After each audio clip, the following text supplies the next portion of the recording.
Ang may akda po ng susunod na post ay si Juan Oseas Villacelina. Ito po ang kanyang mga tanong. Dear Bishop Chito, good day. May tatlo po akong nais maitanong. Itong tatlong katanungan na ito ay parati pong bumabagabag siguro sa aking isip.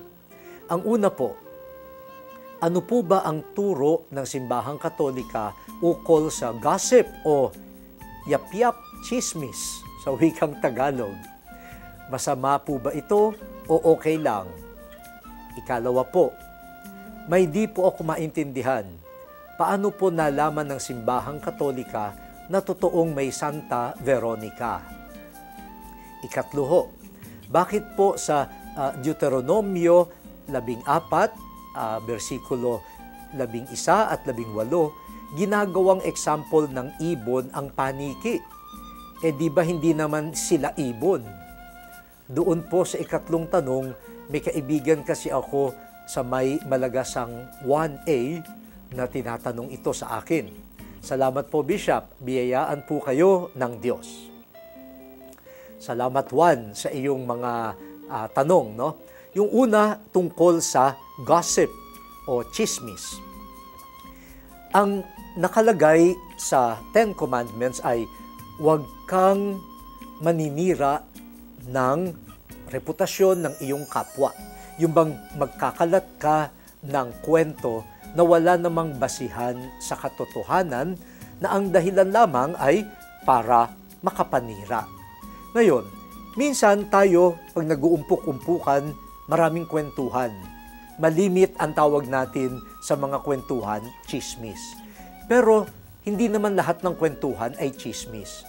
Minsan, may mga kwentuhang kaibigan, minsan ay haka-haka. Ang iiwasan talaga na tinatawag nating chismis ay yung alam mo namang hindi totoo o kaya'y hindi sigurado, pero dahil may inis, may galit o may masamang intensyon, parang wala tayong iniisip tungkol sa reputasyon ng kapwa. Yun ang hindi maganda. No?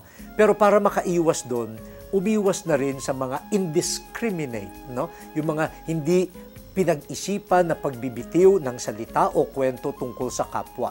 Sabi na rin ni San Pablo, huwag sanang lalabas sa iyong bibig ang masamang pag-uusap. Sabihin mo lamang ang mga bagay na makatutulong sa kapwa. Kung hindi rin lamang makakatulong, ay huwag nang ibuka ang bibig. Okay? Yung ikalawang tanong mo, paano nalaman ng Simbahang Katoliko na may Santa Veronica? Ito, no? Sa Biblia, walang nababanggit tungkol kay Santa Veronica. Yun daw santa na nagpahid ng muka ni Jesus at naiwan ang bakas ng muka niya dito sa tela.